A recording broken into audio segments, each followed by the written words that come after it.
ꯊꯧꯕꯥꯜꯒꯤ NIA ꯀꯣꯔꯠꯇ ꯋꯥꯌꯦꯜ ꯆꯠꯊꯅꯕ case 10ꯒ ꯃꯔꯤ ꯄꯔꯦꯡ ꯂꯦꯡꯂꯦ ꯑꯇꯣꯞꯄ ꯀꯣꯔꯠꯁꯤꯡꯗꯒꯤ ꯀꯦꯁ 10 ꯍꯦꯟꯅ ꯇ꯭ꯔꯥꯟꯁꯐꯔ ꯇꯧꯔꯛꯀꯗꯧꯔꯤ ꯍꯥꯏꯔꯤ ꯑꯣꯖꯥ ꯅꯥꯀꯜ ꯑꯃꯔꯣꯝꯗ ꯑꯩꯈꯣꯏꯒꯤ NIAꯗ ꯁꯤꯟꯅꯈꯤꯕ ꯀꯦꯁꯁꯤꯡꯁꯤꯒꯤ ꯉꯁꯤ ꯐꯥꯎꯕ ꯑꯩꯈꯣꯏ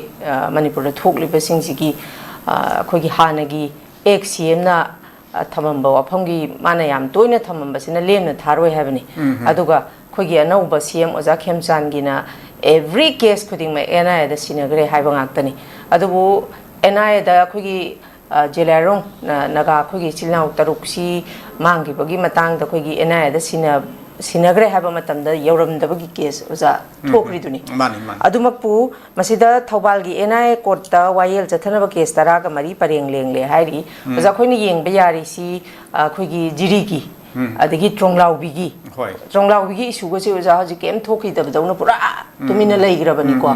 adagi mama pa do su ex gracia su lawro ena lahaudre adagi di thabak pi ge habda su lahaudre duga miyamgi issue su hauram badu matam gi matung ina oja hingdaba yana dabnina loimak settle tawnagre calm down tawnagre adumakpu NIAda sinagre haidana oja ngasi boba manipur da thoiba 2023 dagi thoiba thodok pathok mayam je lingjen thoi bi Anthony nungthoni adukmatik yamgre yamiba mayam si oja ngasi phauba chapchana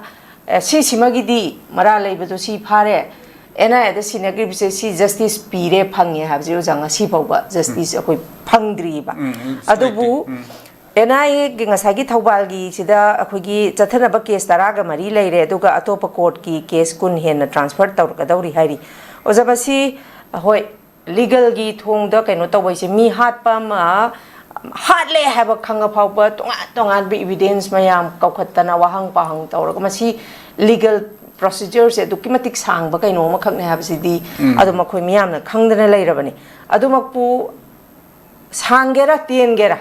miyamna pamlibadi NIAda sinagera amada sinagera justice tuneba adubu ozasi thaubalgi masida masi kai haini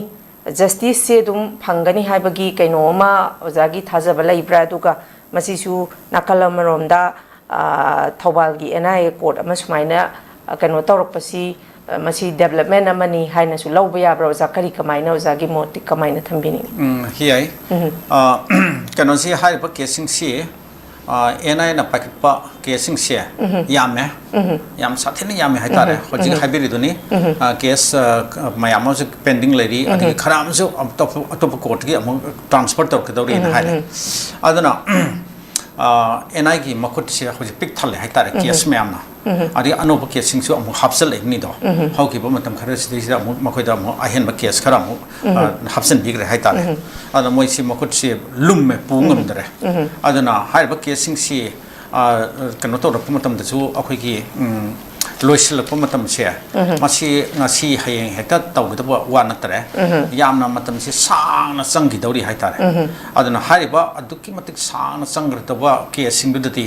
justice se kharamna phangba yai kharamna adum phangdana adum leigraga daba mafamarang khangdaba haitare adum potto adum lakpasi yai haitare adu otopa do leitabnate ada hojiksi NIA na paid ba casing se masita semukti anuba lengaksi lakpada makhoi da adudagidi anuba lengaksi lakpa laklaba matuk dagiti makhoi parpa case masing yamte khargatani haitare ada hanadigi han parpa case mayam sine maruina ada hanadigi hona lere ba case singsi adum yame haitare ne akhoi May 2023 gi May ohumdagi parke adudagi thokiba thokdok wathok mayam dagi parpa case mayam mas legre matamda da akhoi matamdagi lengak tuna hairam du akhoi case listing trying thoimu FIR listing trying thoimu challe hairimni da ada hairba FIR mayam dagi manung da kano da adum NIA da khara thongbiramani adum manipur police da khara mulermani haitare aduna hairba casing punam se loinamak solve to ba khotpa habiti madumdi akhoi kasu thajania oidre kasu tawsi tawro haitare adubu maming satkhiba yam tamthiba terrorist ki oiba terrorism ki oiba thudok bathok khara asing di asi chu athu ba matam da kasu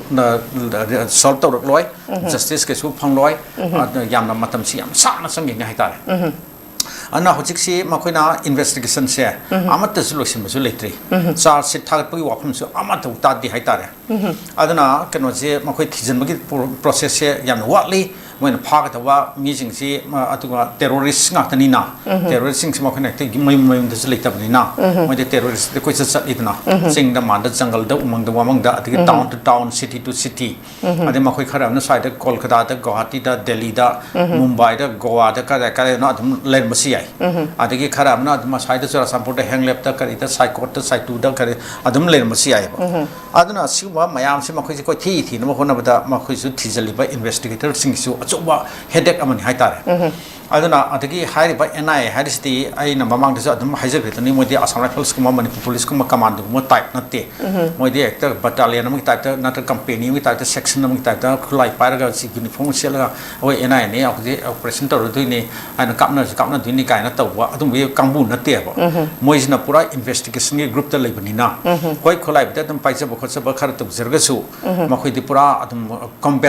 combatingเอาคุย combatant กันกังบุนนั่นเอง